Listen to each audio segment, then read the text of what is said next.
greatest symbol of excellence in sports entertainment.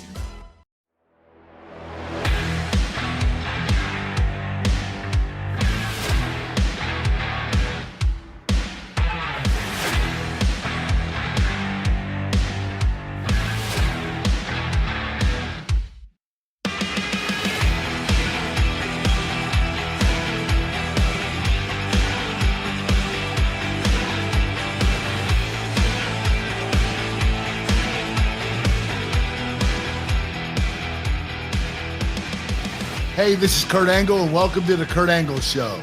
On the show today, I'm going to talk about my first time being the WWF champion. But first, let me introduce to you my co-host, Paul Bromwell. How you doing today, Paul? Hey, Kurt, I'm doing great. It's great to see you, as always, here on the podcast every single week. What a privilege to sit down with your Olympic hero, my Olympic hero, Kurt Angle. And, man, we've had quite the run the last few weeks of shows. We're getting a lot of positive feedback all the way back from when we had Corey Graves on, and then we watched you win the WWF title, defeating The Rock. Then we had King Booker T join us. And then one of my favorite episodes, and we've gotten a lot of fun feedback, is Ask Kurt Anything. It's where we learned your dating game and how terrible it is. Everything was eating good in the neighborhood at Applebee's. Okay. So, man, what a great time. And it's been a fun last month or so here on the show. Yeah, it's been a lot of fun. Having Booker on, Corey Graves on, those guys are really good. I mean, they told some great stories, and I really enjoyed having them on the show. Yeah, and listen, we're not done. There's a possibility we could have another big guest next week. We're trying to nail down details. If not, we'll have another fun show. I can't wait to tell everybody. Yeah, we'll see if it happens. We can't let the cat out of the bag yet, but we're excited. But yeah, quite the run here on the show. It's been exciting. But not only that, there's a lot of cool stuff going on in wrestling. Since you and I last spoke, huge weekend in WWE. Survivor Series. Let's talk about the first return. We talked about it last week. Randy Orton, he's back. What did you think? My goodness, the man looks huge, dude. Your buddy. Yes, he looks like a superstar. Randy Orton being back in the WWE, that's the best news I've heard in a couple years. I mean, Randy is really special. He's an unbelievably talented individual, and I think the WWE really needed him. Yeah, well, and you know what? He has obviously worked hard. They said I think it was Michael Cole mentioned, or one of the announcers, that he's changed his diet a little bit and doing different things with his workout, and he is jacked. He looks like he's in phenomenal condition. He does look great. He does look great. Oh, man. I'm just happy he's back because he really struggled with that surgery. Yeah. His back wasn't getting better. He was really frustrated, and I'm just glad that he was able to make it back. Rumor has it that he adapted a steady diet of chicken snacks, a smart snack, crispy protein bites. Can you confirm that or deny it? Or yes, I sent it to him for free. That and the Project One Nutrition, the cookies and cream. I think the cookies and cream protein. I put Randy on the diet. Okay, well, there you go, guys. That's been the magic ingredient, that Kurt Angle brand product. So check it out. But listen, when we had Corey Graves on, the surreal did happen because we talked to him about it. CM Punk, he's back. How do you think he's going to do back in the WWE this time, Kurt? It's great news. I'm really surprised he's back. I will say this: if he keeps his nose clean and doesn't ruffle any feathers, he's going to have a great time there. He's going to really be huge for the company. But we know that CM Punk can sometimes get himself in trouble. Hopefully he won't. I think that he's going to do really well for the company. And that's a big deal for the company right now to have him back. No doubt about it. Their social media, everything has exploded with his return. Not only the return at Survivor Series, then he came on, cut a promo at the end of Raw. His merchandise is already skyrocketed. This guy is just a draw. Whether you love him, hate him, yeah, it's unbelievable. And the talk of everybody is, hey, what's this mean for AEW? Their outlook, they're pushing hard. Their big Wembley show, is next year. Tickets went on sale. They're already seeing some strong ticket sales for that. But what do you think that this? What do you think this does for the overall morale and outlook of AEW, Kurt? I wouldn't be that concerned about oh gosh, the company's going to go under because CM Punk left and went to WWE. One person does not define a company. And I think they're doing well right now. I think they're going to continue to do well. They're probably just going to get bigger and bigger because they're stretching out to international. And you do that, you're going to grow enormously. Yeah, they have all the right pieces in place. And again, you and I have said this multiple times on the show. And you've said it a lot. Hey, the best thing for business is that everyone does well, because more performers get paid, more talent gets paid, more behind the scenes production staff. It's a competitive landscape, sure, as wrestling fans, but you want to see pro wrestling do well as a whole. It's just best for everyone involved. So more jobs for wrestlers. Yeah, job security. You got it, buddy. So listen, what a time to be a wrestling fan. I think that's what it really means. It's a great time. It's exciting, lots of fun. The road to Royal Rumble, the road to WrestleMania. I mentioned it earlier, ticket sales for Wembley, lots of good stuff going on. TNA is back. They're coming on strong in January, with their rebrand back to their roots. And so a lot of good stuff with wrestling. And Kurt and I are going to be here to talk a little bit about it as well as go through Kurt's career. But before we jump into today's show, which is all about Survivor Series 2000, Kurt, football. You went 2-0 last weekend. Yeah. You're 16-8. You picked the Dolphins over the Jets. That happened. And my God, now there's rumor that Aaron Rodgers could return by the end of the year. What do you think of that news? You know what? Didn't he blow out his Achilles tendon? Yes, he tore his Achilles. Okay, that takes a freaking year to heal. There's no way he's back already, or he should not be back by the end of the year. I don't know if he has some incredible trainers or if he's taking some amazing drug. I have no idea. Right. This is unbelievable. I never heard anything like this. This procedure he had done was the Rams running back, Cam Akers, I guess, had it done last season. And his return was quicker than normal. I think he had the same surgeon, but still, man, why risk it at this age? Yeah. You know what, though? I will tell you this. These trainers today, they're coming up with so many innovative ways of getting people back quicker. Yeah. So I'm not actually that surprised because technology continues to move forward. And these guys come up with different ways and different methods of getting people back quicker. Yeah, there's no doubt about it. He is the best in the world, handling his situation. So you pick Dolphins. That's the big win. The upset, you pick the Steelers to go into Cincinnati and beat the Bengals, and they finally broke over 400 yards. Yes, we know we need more points, but they got it done. They beat the Bengals. You went 2-0. Let's get into it. Who are your picks this week? Because of the new offensive coordinator? I can only hope it was either, we fired him, so now what are you going to do? Either you guys get your shit together or, we're going to have to figure out even more moves down the road. So I'm just glad to see some type of, it looked like they had some type of unity going on in the offense. Yeah. So, yeah. So who you got this week, Kurt? Yeah, week 13. What's your lock? Okay. This is going to be interesting. Obviously, for the lock, I'm going to pick the Steelers over the Cardinals. Cool. I'm going to be in attendance for that game. You are? I'm going. Holy crap, man. Okay, yeah. That's the game I was trying to go to. Okay. Yeah, I remember that. Didn't work out for me. Okay. Yeah. But I'm going to pick the Steelers over the Cards for the angle lock. And the upset, you're not going to believe this. I'm picking the Eagles. Oh, okay. And so the 49ers are favored going into Philly. 49ers. Yeah.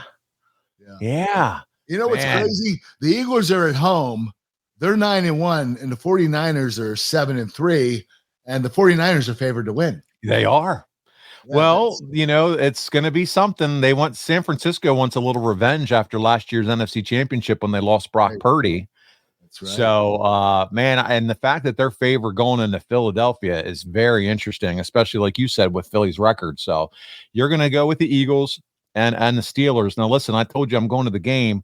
I'm also, Mike Chioda did a Survivor League pool for our mailbag show we do with ad-free shows.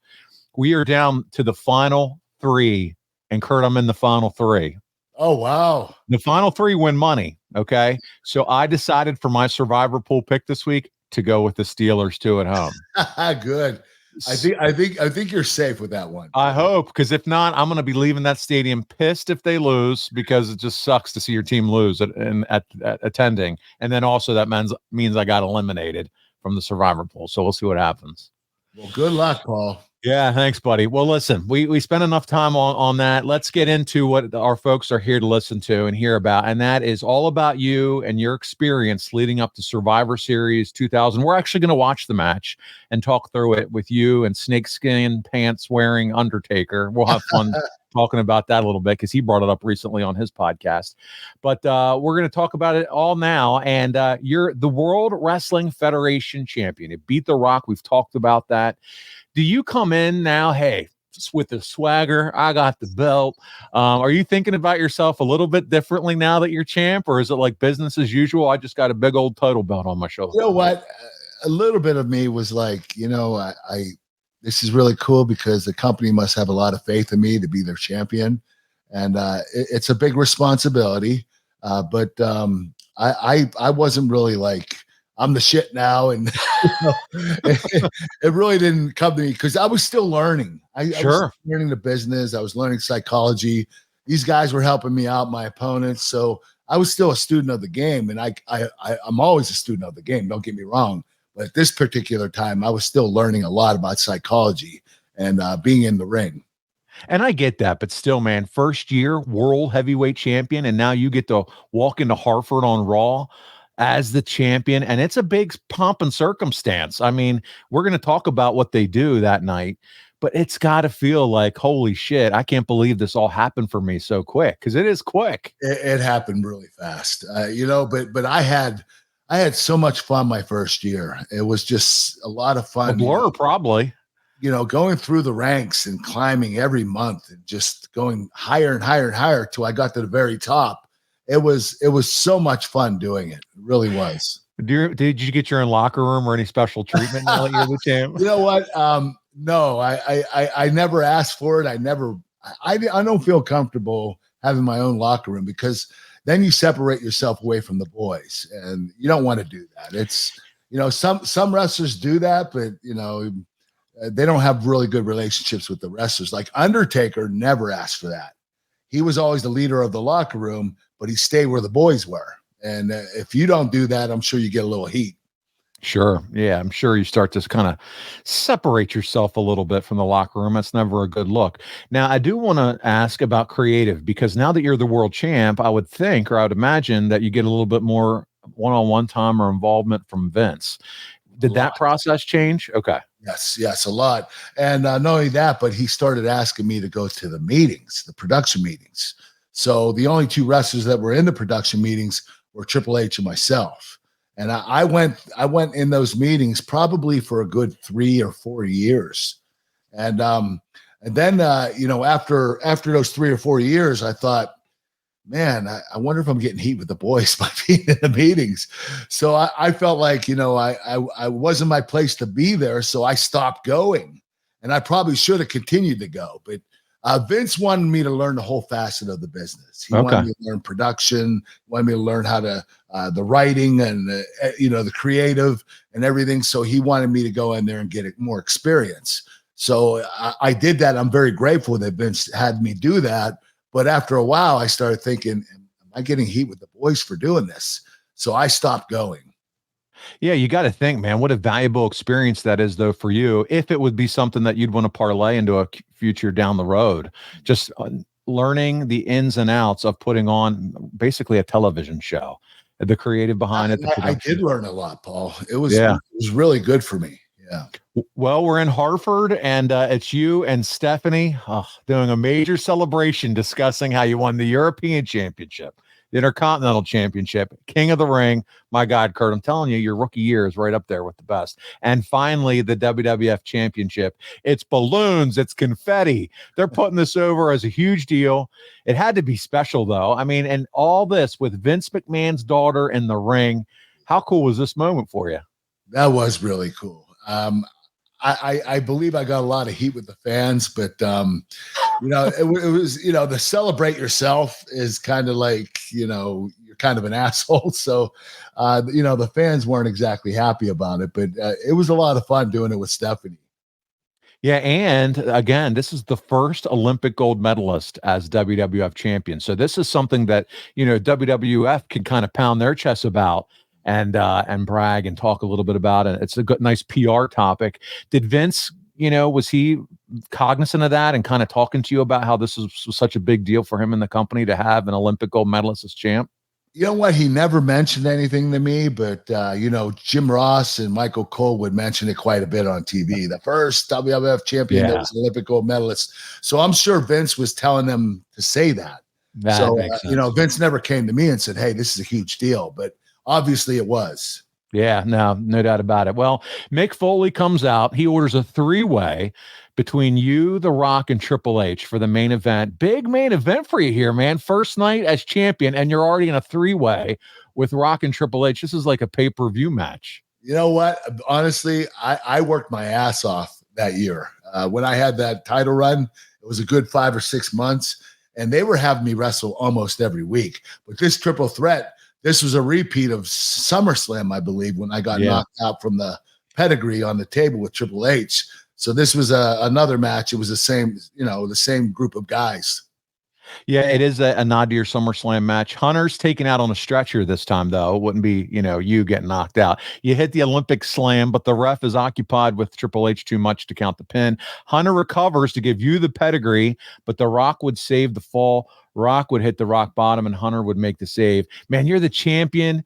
You're getting saved a lot here. Was that just how you were being booked? Yeah. I was a heel champion, so they didn't give me a lot of offense. And I started getting concerned after a little while. And what happened was eventually they were making me look so weak. Yeah. Pat Patterson came to Vince and said, "Listen, what you're doing with Kurt, man, you got to stop. I mean, this guy you need to add value to this champion. You're making him look illegitimate. You need to make him a legitimate champion. He needs to start getting some wins, legitimate wins." And so eventually Vince started having me get wins. I started winning as a champion, but it took a little while. Yeah, because you'd hit Hunter and the Rock with the title, but before you get the win, Rikishi would run out, and it's a DQ. You retain, and that's exactly where I was headed. I mean, I think you getting a pin here, it could have helped really launch you, in the title run. Austin would come out. Go ahead. I do believe the reason why we were doing all this stuff was we had this Hell in a Cell 6-man in December, and they were working up to that. So they had Austin and Rock and Triple H and Undertaker and Rikishi involved with me every week. And it was almost like they were getting ready for that pay-per-view. Even though Survivor Series was first, they were getting ready for that pay-per-view in December. Did you know when you won the title, that your first championship opponent would be The Undertaker? Did you know that kind of right away or no? No, they didn't tell me right away. So I had no idea who it was going to be. And I would have, Undertaker was a perfect one for me to have, or Rock or Austin, any of those guys, I would have taken them. Yeah. To your point, with kind of them building up for, more of that bigger event in December, Austin comes out, lays you out, and then he goes after Rikishi. You would take a stunner to end the show. So you can see how they're still trying. They have that future event, in sight in December. But you are going to take on The Undertaker, which we're going to get to. But did you want to have a rematch with The Rock at least once, or maybe even wrestle Austin one-on-one at this point?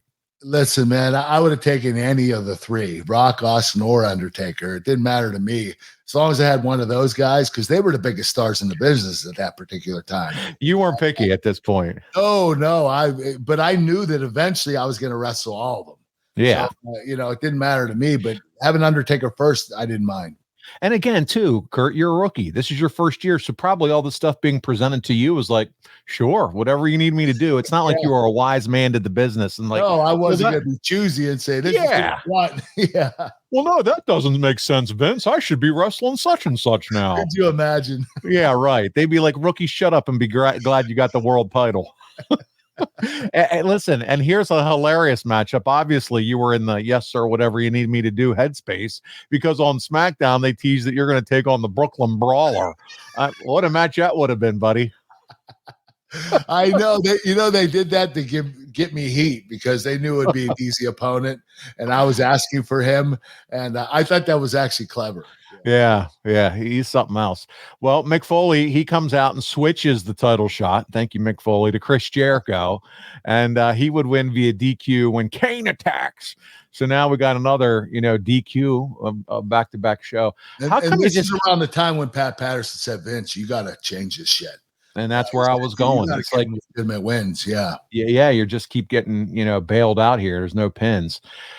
We'll move on to the following Raw on the 30th of October from Boston. It's Edge's birthday. That's right. The rated R superstar, Adam Copeland, and he and Christian have the night off. Isn't this something? Here we are in 2000. It's 2023. He and Christian are about to face each other for the TNT Championship. Man. These guys are timeless. They are. They've been around forever. And Christian's doing some of the best heel work I think he's ever done in his career. It's so fun. But they're having the night off. Stephanie's sick, so you're distracted by everybody. Both you and Hunter are trying to convince Stephanie to leave, but she wanted to see Austin versus Rikishi in a cage match later on. And this relationship, Kurt, between the three of you, how easy was it for all of you to get this over?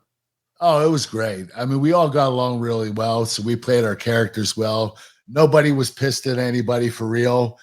We just had a lot of fun doing it. It really was a lot of fun being teamed up with Stephanie and Triple H doing this program.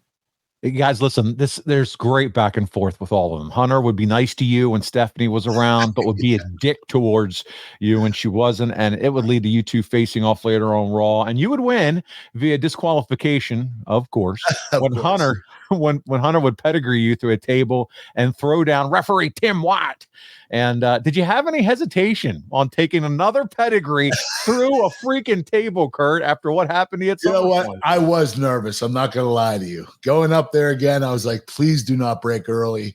But I knew that the first time, that was a 1 in a million. For the table to break early, at least I knew that the odds were that it wasn't going to happen a second time in a row. But, you never know, man. So I was nervous as hell. But then again, though, it's Kurt, and he's in this Rookie Jones time frame where he's like, sure, you can pedigree me again on the table. Yeah. I'll do whatever you want. Please, sir, give me more. After the match, Hunter would clock you with a chair, and then Edge and Christian would come out for the save, and Edge would eat a chair shot. Christian would take a pedigree. What did they think? Edge and Christian, do you remember them? What did they say about you being world champ this soon? They were your buddies. Oh man, they were so excited for me. They were happy for me. They were a little bit jealous, to be honest with you.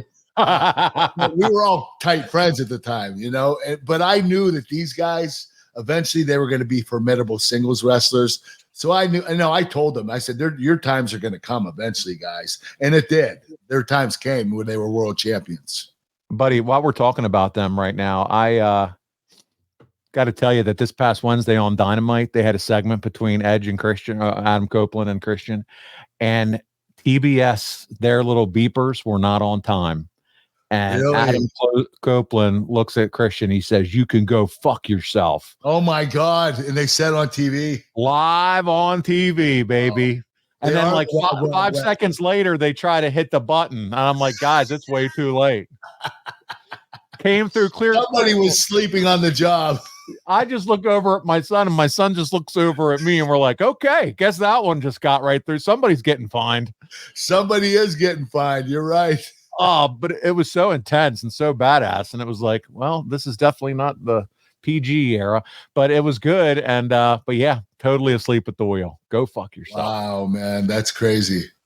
All right, well, there's a little of that. We move on. Austin destroys Rikishi in the cage. Rock would pin Jericho to earn a #1 contenders match at SmackDown against you. Kurt, you've wrestled every show since you became champion. You truly were the wrestling machine. This is a little different than today's world with Roman Reigns, isn't it? Oh my God, man. I wrestled every TV, Raw and SmackDown, and then the pay-per-views. I mean, Roman Reigns, he wrestles once every blue moon. So it is a lot different, man. They put me to work, man. They really did. You were what Seth Rollins calls himself, a working champion. I mean, you're the one who's a working champion, probably too working of a champion. Yeah, no, absolutely. Well, Kurt, we continue on to SmackDown. You retain your title in a match against Rock via DQ. I feel like all I say at this show this week is DQ. It's a title, DQ. When Rikishi interferes, after you go off the air, you and Austin are in the ring toasting, and Austin offers you a beer, and you ask for milk because you never drank beer. Austin told you he'd stun you if you didn't drink a beer, and you finally agreed as long as Austin agreed to drive him home. He did, and then stunned your ass. It was all fair segments, man. They were so much fun to watch. How fun was it for you to be a part of them? We had a blast. This gave me the ability to learn how to improvise because we didn't practice anything for after the show. It was all improvisation. But I always loved being in the ring with either Rock or Stone Cold because they were so good at it, and it was so funny and entertaining. Yeah, but dude, you got to give credit where credit is due. So were you, and you were good. Would you drive me home? I know, and your improvisational skills. You probably didn't realize that you did have them, but you did. It took me a little time. They pulled them out of you. I got more and more comfortable. But like when I started out at the very beginning, I just read from the scripts. I didn't know how to improv. So these guys really taught me how to do it. We are talking about the guy that flunked speech class in high school, right? So what class was it you said last week on the show that you were terrible and you flunked because you can't believe that you'd be doing commercials and stuff later on? Was it speech? Presentation classes. Yeah, presentation. In front of people. Right. That's why I quit my major in college. I didn't want to be a business major anymore. So I became a geography major. You probably can't even tell me where Africa is on a map. I can, to be honest. Can you? I can. Yes. They drilled that in my head. I know. Oh my God. Yeah. I can't believe you majored in geography. Well, the plan was to be a college professor, but I still had to get my teaching degree. So what happened was when I was a business degree major, my advisor was a geography professor. Okay. He was my advisor, so my electives were geography classes. So I was taking geography classes while I was doing my business degree. And when my senior year came up, and I didn't want to be a business major anymore, he said, "You know what? You have enough credits to be a geography, to have a geography degree." Yeah. I was like, "All right, give it to me. I'll take it." Yeah. And boy, you were like, I better be something because I don't know what I'm going to do with a geography degree. Well, he told me I still had to go get my teaching degree then after that. And you were like, screw that. Nope. I gave it up, and I ended up going to the WWE, and I never looked back. Oh, well, here you are. We're just a few weeks away now from Survivor Series at this point. It doesn't feel like, again, you and I said we knew it would be Undertaker, but you don't have a challenger. There's no program. Were you frustrated, or again, were you still? No, I knew whoever it was going to be, they were going to set me up for a big opponent. They figure it out. So you being the world champion, that they're going to pick somebody formidable. Well, we're at Houston, and it's Raw. You and Stephanie come out during an in-ring segment with Vince McMahon and Steve Austin, and now we are months away from you three doing comedy during the Invasion angle. But this right here, this is a pretty big deal for you, is it not? You, Stephanie, Vince, and Steve Austin. 2 years prior, I'm watching Vince and Stone Cold go at it on TV in the ring. Here I am standing with them 2 years later. I'm like, holy shit, this is crazy. Stone Cold Steve Austin, Vince McMahon, and Stephanie McMahon all in the ring with me. This was a dream come true. Yeah, it's fun to think of it. 2 years earlier, you're a fan like the rest of us, just watching Austin and McMahon like everybody else did. And now here you find yourself in the ring. You get on the mic and you bury the fans in Houston because that's just what you did. And if the fans in Texas want to cheer a loser like Steve Austin, Austin comes towards you, Stephanie stops him, and you end up eating a stunner from Austin anyway. Kurt, you're being booed almost like the honky tonk man was in his career. What's up with that, man? They hated you. Listen, I know. And like I said, it was like every week I was getting a stunner from Stone Cold Steve Austin, or getting a pedigree from Triple H, or a rock bottom from The Rock. I mean, they were abusing the shit out of me. And that this is around the time that I told you where Pat Patterson was like, okay, enough's enough. Yeah. You need to give this guy legitimate wins. Later on that night, Vince finds you with Stephanie near his limo, and Vince is trying to get Stephanie to leave. You reassure her that it'll all be fine, and they leave. You turn to the camera and say, it'll be a memorable night for Triple H. This was the end of Stephanie accompanying you to the ring. Why do you think that was? I don't know. I don't know if somebody got upset or didn't want to do it anymore. I know for sure the reason why this, Triple H separated from me is because they didn't want the threesome to go on while him and Stone Cold Steve Austin would be doing a program. Gotcha. So Steve, our biggest star, was back, and they wanted to give him a formidable opponent. So they decided to take Triple H away from me and give him the Stone Cold Steve Austin. And maybe just having Stephanie exit stage left is a part of that, moving that storyline away. I believe that's the reason it happened. Well, you would attack Hunter after his match later on that night. Then you would attack The Rock in his locker room. So it feels like somebody noticed, hey, we got to give Kurt the mean streak, like you mentioned. And that somebody was Pat Patterson, which I love. Yes, Pat Patterson is the reason why they started making me aggressive. Yes. Well, Austin has scheduled a team with The Rock to take you and Rikishi on, but The Rock is taken out backstage, and then Foley sends for an ambulance for him. So it's essentially a handicap match before Triple H comes down to be Austin's tag team partner. And here we go, Kurt. This is what you just mentioned. Eventually, Hunter turns on Austin because, of course, he does. He puts him down with a sledgehammer, and the story is that Hunter is the one who paid Rikishi to hit him with the car. And you're just there in the background beating off as the show goes off the air. Not exactly the top spot for you, Kurt, here, was it? No, but don't forget Stone Cold Steve Austin was back. And the whole reason for this match that night was to bring Triple H and Stone Cold together. So they wanted to get that program started before they got me started. Well, they definitely got that started, and they'd figure you out another night. So this basically, like we said, ends the story between you and Hunter. He's full-blown heel. He's against Steve Austin. I just feel like this could have been done as a blow-off at Survivor Series, maybe. Couldn't it have? Yeah. You know what? I thought it could have been too, and I don't think it would have hurt Triple H to have me go over on him. Yeah. So I'm not sure why they did that, why they didn't do that before they started a program with Austin. Well, we move on to Smackdown, and it's from Dallas, Texas. We move from Houston to Dallas. Undertaker defeats Kane, Chris Jericho, and Chris Benoit. So this is how they determined the number one contender.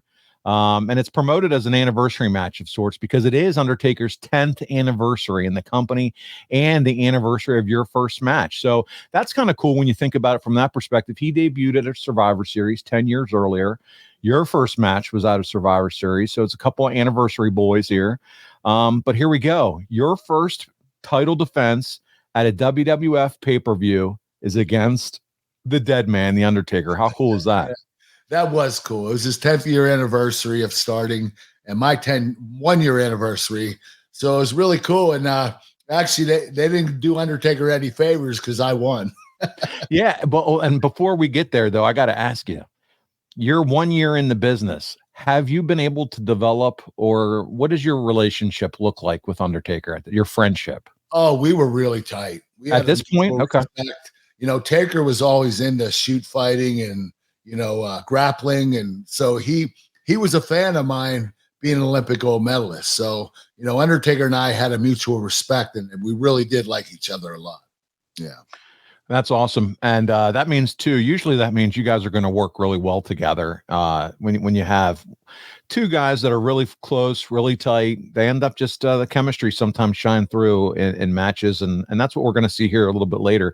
Taker's is determined to be the number one contender. You come out and say that all the fans in America owe you an apology because you've been saying how crummy Triple H is and how nobody listened to you. You also that would say that you're the only person who the fans can trust, and you won't turn your back on them because the fans in Dallas, they need a new hero because the Cowboys that call themselves America's team would fit it if America was comprised of criminals, cretins, and mediocre football players. Man, dude, you enjoy just shitting on people's football teams, didn't you? That was my forte back then. That's what they gave me, and that's what I did. And it worked. I got a lot of heat for it. Yeah, you were the cheap heat machine is what you were. Definitely cheap heat. That's all the heat I had back then. Yeah, the wrestling machine and the cheap heat machine. Taker would call you Golden Boy and that you're standing in his yard and you'll be his first casualty of Dead Man Incorporated. Would you had like to have worked with the actual Undertaker in this dead man gimmick or the American Badass gimmick? You know what? I like both of them, but honestly, the Undertaker, the Dead Man, was the baddest gimmick on the planet. I definitely would have rather worked the Undertaker, the Dead Man, the American Badass. I just loved the Dead Man gimmick. I really did. And it was because you loved his entrance, the gong. Oh, the bell. yeah. It took like 8 to 10 minutes, and it was just so intense. I absolutely loved it. I told you the one time that I was standing out there and they played his music and he came out and did his entrance before we wrestled at No Way Out. I almost had an orgasm. Right. Like, that's one that I'll never forget. This is awesome. Yeah. Yeah, when you came in your singlet there. Well, Deborah is now the lieutenant commissioner of Mick Foley. What did you think of working with Deborah around this time? Oh, she was great. She was always positive. She was uplifting. She was really cool. I really enjoyed working with her. Nicest woman I ever met. I mean, she really was. And I was really surprised that her and Stone Cold Steve Austin didn't last.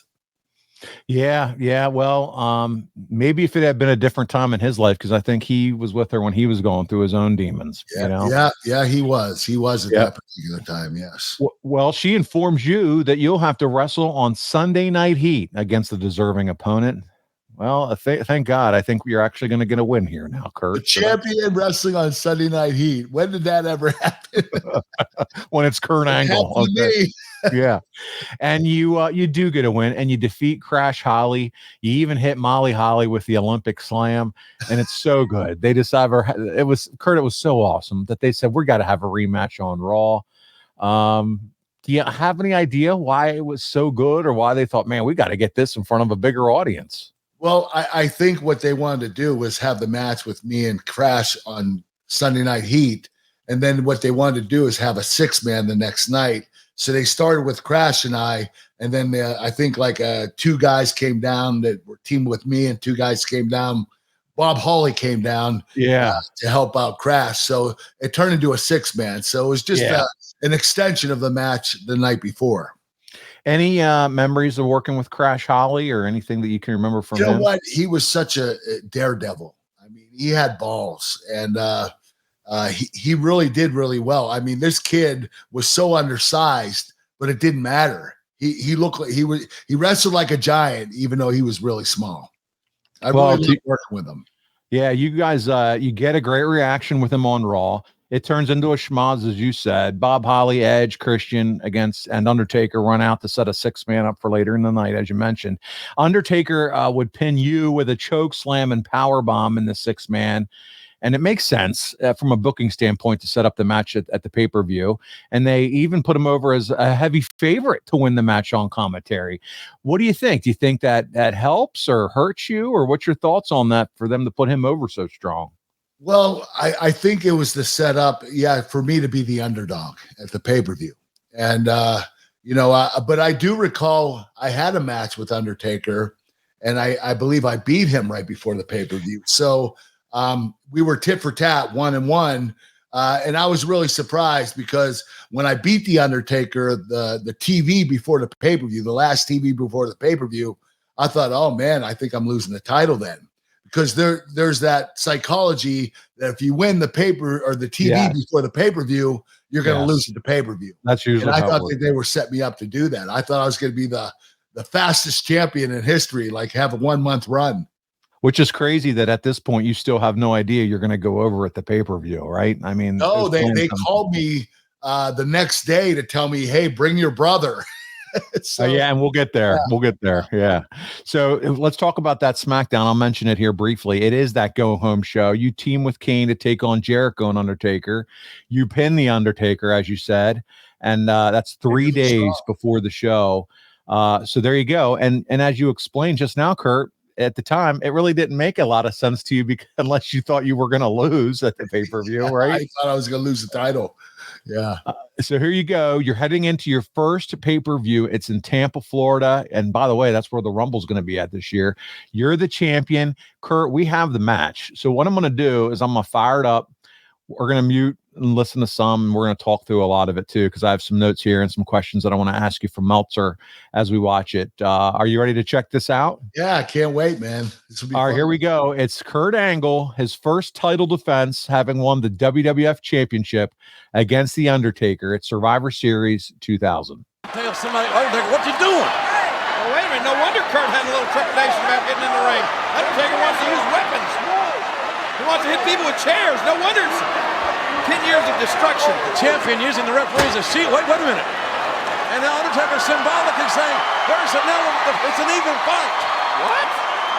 Undertaker just gave that steel chair. He got a, well, come on, ref. Undertaker said it was okay. No, it's not okay. It's not okay to use a steel chair. Undertaker said it was. Wait a minute. Undertaker said it was. Kurt Angle, So you used the steel chair, Kurt. It looked like your daughter could have hit me harder with a steel chair than that. I didn't get much of a swing, man. I got too close to the Undertaker. He told me to whack him, and I did the best I could. I knew it was okay for me to say that when you giggled after you saw this chair shot. That was a love shot. Oh, man. All right. So here you are. You're attacking him in the corner. Referee, man, should be a Hall of Famer. Earl Hebner is on the call for this one. This is some notes from the Observer that I want to read as we watch this match together. Edge and Christian and yourself did an interview, and Edge and Christian thought Angle was going to ask for their help against The Undertaker, so they did their faking illness. Christian claimed he had mono, but he said he didn't need it. Angle invited them to a non-alcoholic post-match celebration. They are hilarious, dude. How much fun did you have with Edge and Christian? You know what? They were great, man. They were so much fun. They were some of the most entertaining wrestlers I've ever been around. I mean, those guys, they made me laugh the whole time. I had so much fun with those guys for the years that we were together. It was awesome. The Observer goes on. Dave Meltzer said Kurt Angle pinned Undertaker to retain the WWF title in 16 minutes and 47 seconds. Undertaker with a new ring outfit with pants that look like something stolen from that 70s guy gimmick. Almost looked like those early 70s out of the ring photos of Andre, wearing that 70s funky clothes with the belly and being a giant. They really pushed that at the Survivor Series in 1990. We'll get to the pants here in a minute. They really pushed it at the Survivor Series in 1990. Undertaker beat Hulk Hogan for the WWF title. I think that only served to make people think that Undertaker is really old. So, but before we move into some of this stuff, let's talk about how things changed here, Kurt, in 10 years. From wrestling Hulk Hogan 10 years earlier to now, he's wrestling a real American hero in Kurt Angle. This is pretty cool, man. He went from, Hulkamania America Hogan to our Olympic gold medalist and hero, Kurt Angle, 10 years later. That is pretty cool, man. Undertaker wrestling Hulk Hogan 10 years prior, and then me now, or at this particular time. Actually, man, that was really freaking cool. I'm going to just jump right into it, and it's the pants, because there's a story that I wanted to share with you about this, and I'm not sure if you've heard it or not yet, but this came from Inside the Ropes. Here we go. Many fans have long believed that The Undertaker, who had transitioned into his American Badass persona, had lost his luggage on a flight, which included his ring gear, which led him to borrow attire from his friend and fellow wrestler, The Godfather. Okay, this is what fans thought had happened here. However, Undertaker revealed that he planned his attire change in advance of the show, despite facing opposition. In a recent episode of the 6 Feet Under podcast, Undertaker recalled his conversation with Terry Anderson, the person responsible for his ring gear throughout his career. He expressed his desire to don python skin pants for the event, believing it would enhance his American Badass character. However, Terry Anderson firmly advised against it, citing concerns about the pants looking ridiculous on someone of his stature. Undeterred, The Undertaker insisted on his vision, convinced it would be the coolest look he has ever presented. I remember going to her. I'm the American Badass at this point. I go to her because she was like, hey, what do you want to do for Survivor Series? I said, I want to do python skin pants. She looks at me at deadpan. No, you don't. They will be, and he says, they will be badass. Think about it. Snakeskin pants. She said, Mark, no. Are you kidding me? I thought she would love the idea. She said, you're too big. They're going to look ridiculous. No, he said, this is the coolest, going to be the absolute coolest look the American Badass has ever presented. She said, no, Mark, it is not. As the day of the event arrived, Undertaker realized the gravity of his decision. When he finally put on the snakeskin pants, he couldn't help but feel that they resembled something that belonged to the Godfather. Despite the doubts and criticisms he faced, Undertaker was grateful that the commentary team, including Jim Ross and Michael Cole, showed him respect and refrained from mocking his choice. That was the one good point of having the respect of JR, Michael Cole, and those guys. They were so respectful. They could have had a field day with me if they wanted to. I caught some crap that day. A couple of people were like, are you really going to wear those? Reflecting on the aftermath, Undertaker acknowledged that even Vince McMahon was taken aback when he saw the pants. McMahon reportedly exclaimed, there's no way that can be my world champion. That's probably why I won the match. Yeah, why you did, yeah. So, Kurt, what do you think about the pants? Oh, they're hideous, but I couldn't tell him that. Nobody's going to tell the Undertaker. The only person that actually told him was Vince, but I don't know if any of his friends, Godfather might have said something, but man, I didn't. How funny is that story, dude? That's for sure.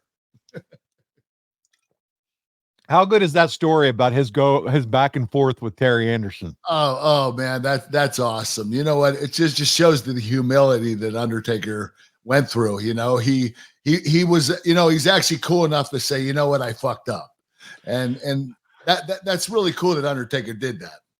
Did you ever? Did Terry Anderson ever do any of your gear? Yes, she has. I usually had Julie Anderson that did my gear, but Terry did it every once in a while. Yeah. Were they all related to Arn Anderson? Is this like the Anderson family? No, I'm kidding. No, I know they're. I know The costume lady. Oh, okay. Yeah. I'm not that much of a mark. Right. But okay. No, they've been doing costume work for like, I guess 30 something years now. Yeah, well, Terry Anderson, I love it because she just shot straight with the Taker, which I think is kind of the funnest thing. She did, and she was right. Yeah. Well, here come your boys. We got Edge and Christian ringside here, and Undertaker, good old snakeskin. He's ready to choke slam your ass, and you kick him to the gut.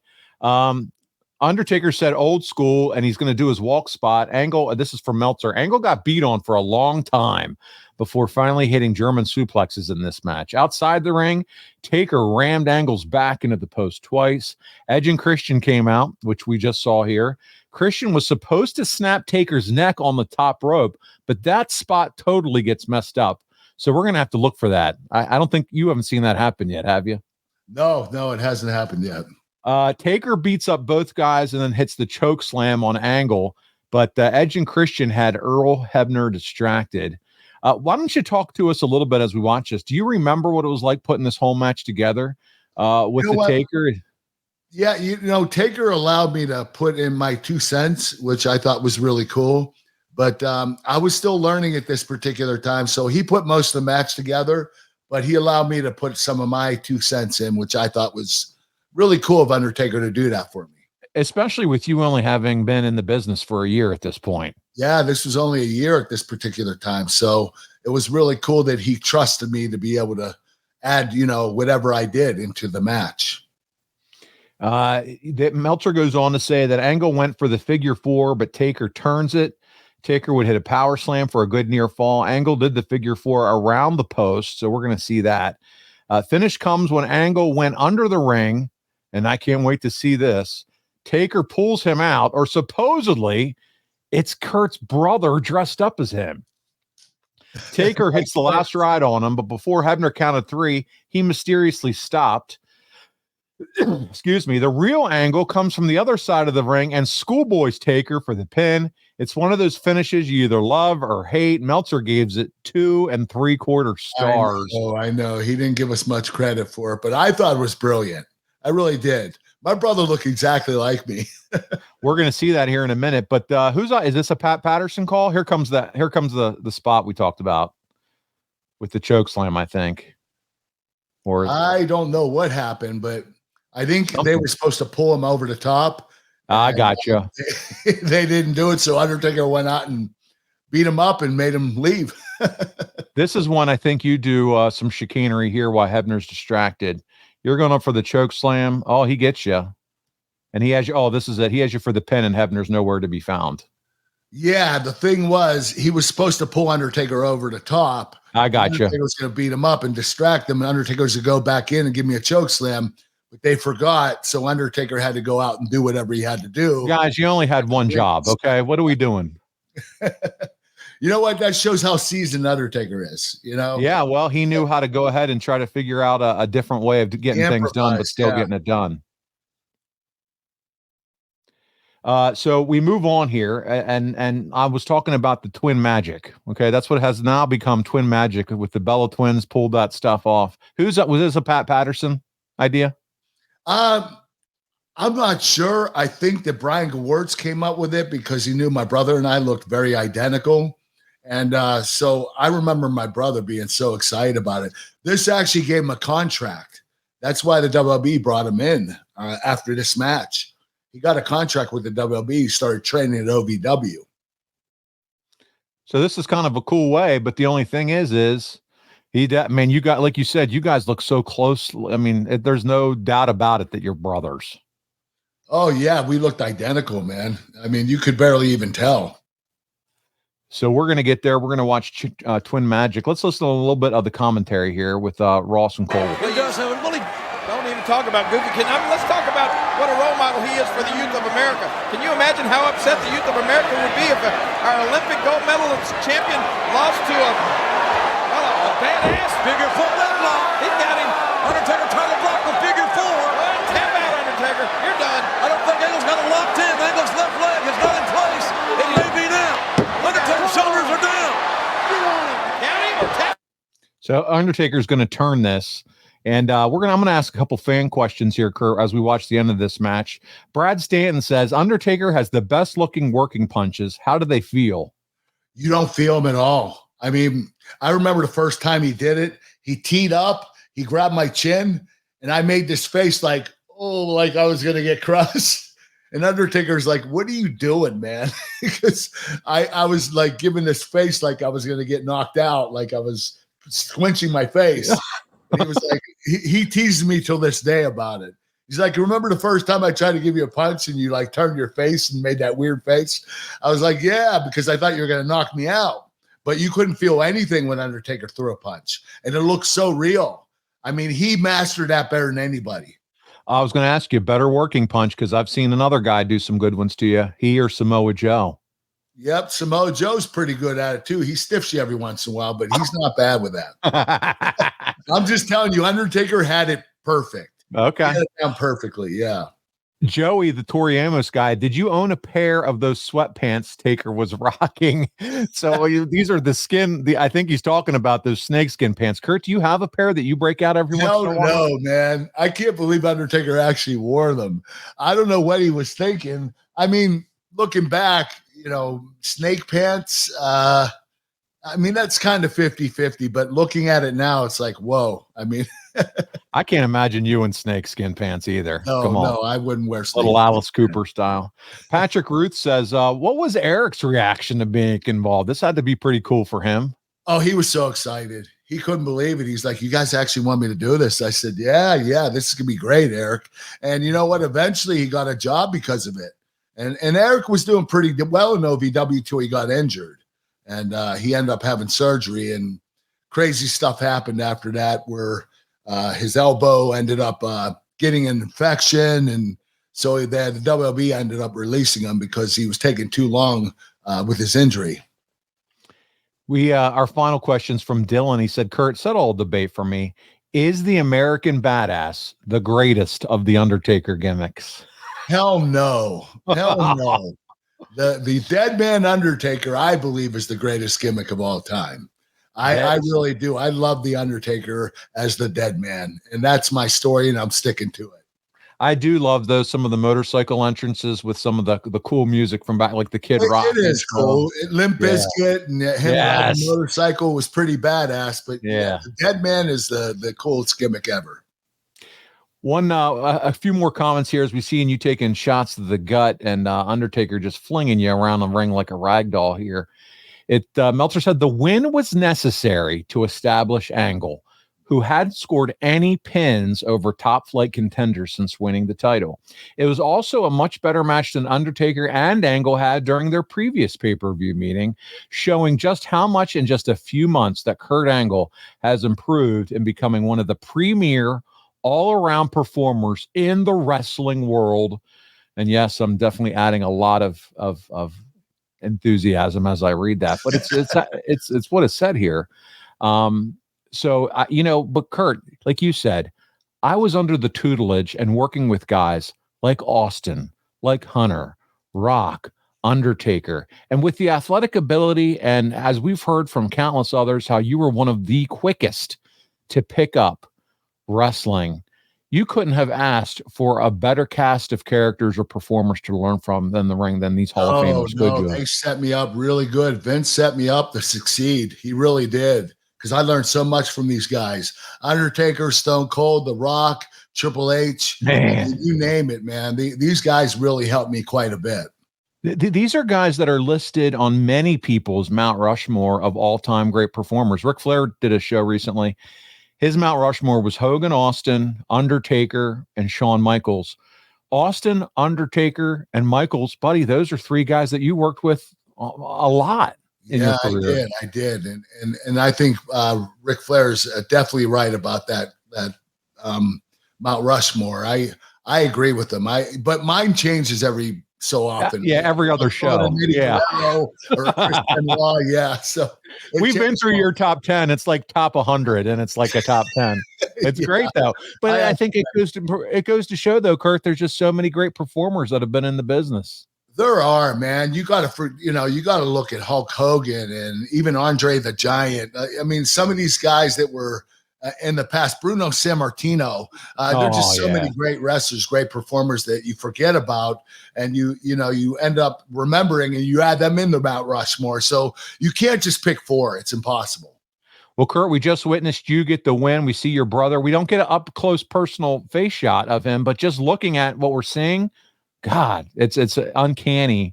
The resemblance. You come in, get the pin, and that's how this one ends. Kurt, as we start to wrap up this episode, I did want to talk to you and ask you how your brother Eric is doing, and with his fight and his battle that he's currently going through. He's doing really well.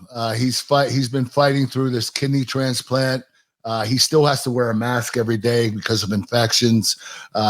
He goes to the doctor, I think, once a week still, gets a checkup, but he's doing really well. I know he suffered for quite some time, but he's starting to get over the hump, and I'm really happy. No, that's great to hear, man. And do you think you'll see him sometimes around Christmas holiday season? Or? Oh, yeah, he's coming to our Christmas party. So that's cool. But I go to lunch with him almost once every 2 weeks. So we keep in touch, and we get together, and we talk about stuff, and he's doing really well. So I'm really proud that he's been able to overcome this. That's awesome. Well, thank you for the update on that, which is kind of cool that we got to see him as part of this amazing match here at Survivor Series. Guys, I mentioned this at the top of the show. We're either having a very special guest join us next week, or we may be talking about your first Hell in a Cell match at Armageddon 2000, Kurt. My favorite match, a Hell in a Cell match, my favorite of all time, because we had the biggest stars in the business in this match. This was incredible. It was Undertaker, Triple H, Rikishi, Stone Cold, The Rock, and myself. I mean, you look at that cast right there, you can't beat that. That's incredible. Yep. So it's going to be one of the two, but man, this has been such a great show, and talking about all the DQs until Kurt finally got a pin. Finally, Survivor Series. Well, hey, and you got one at the Smackdown, and so it's like back-to-back pins. So Pat Patterson shaking twice in a row. Who's done that? Yeah, Pat Patterson's shaking some people around, telling them, hey, we got to get this guy some wins.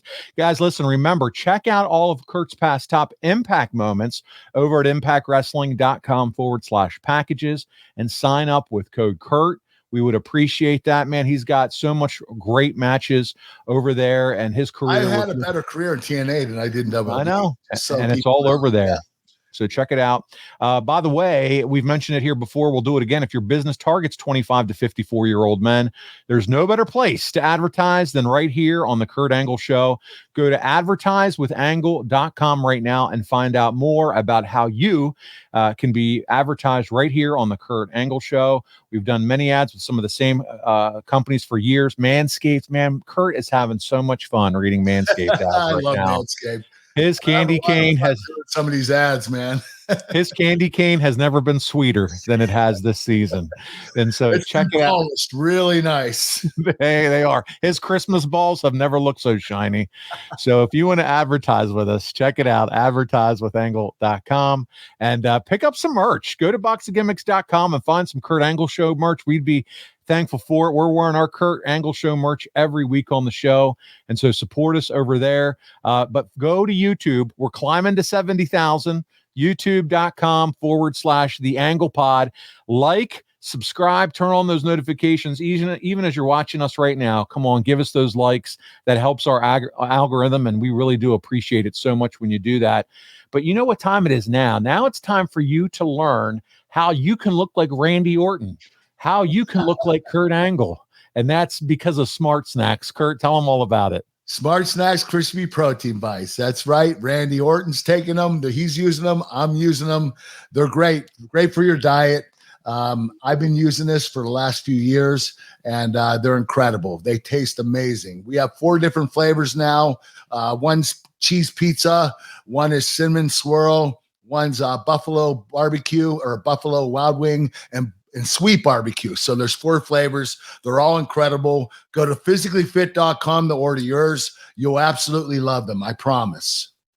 Guys, listen, by the way, next weekend's a big weekend for Kurt, just so that you know that. He's got a birthday coming up next weekend. Okay. Yeah. Double nickels, Kurt. Yeah. 55, man. I'm now a senior citizen. Said like a true senior citizen too. Yeah. I forgot what I had to say. Let me see here. So he's going to be 55, and you're going to be able to find him at Steel City Con on his birthday. Sign an autograph. 9th and 10th, I'll be at Steel City Con. Yep, right. Have a big celebration, big birthday celebration that day. Bring him cake, stuff it in his face, and I'll take a picture. We'll post it on social media. It'll be great. Check out Smart Snacks. Project One Nutrition. His favorite snack for birthday is cookies and milk, but he's got a cookies and cream protein shake that you can pick up now. Kurt, tell him about Project One Nutrition. Project One, cookies and cream. Kurt Angle's American Dream Cookies and Cream Protein. Go to projectonenutrition.com. The protein is incredible. You'll absolutely love it. It's the best tasting protein on the market. Very high protein, very low carb. You're going to absolutely love it. I promise that too. There you go. And finally, we can't get out of here with telling you about Kurt's favorite whole ball of wax. It's kurtanglebrand.com. That's where you're going to find your cards, birthday cards, whatever cards you want, t-shirts, milk cartons, cowboy hats, cameo video messages, which, man, he knocks out of the park, and he ends every single one of them with "It's true, it's damn true." Go ahead over to kurtanglebrand.com, and Kurt, what will they find over there? The whole ball of wax, even autographed photos if you want them. I'll send them right to you. Wow. kurtanglebrand.com for the Kurt Angle lover in your life, and it's probably you if you're listening to this show. So please go ahead and take care and advantage. Great stocking stuffers. Who doesn't want a milk carton in their stocking stuffers? I know I do. Kurt, thank you so much for doing this with me this week. Thank you, Paul. I had a lot of fun, man. There you go. Well, listen, on behalf of your Olympic hero, Kurt Angle, this is Paul Bromwell, and we'll see you right back here next week on another episode of The Kurt Angle Show.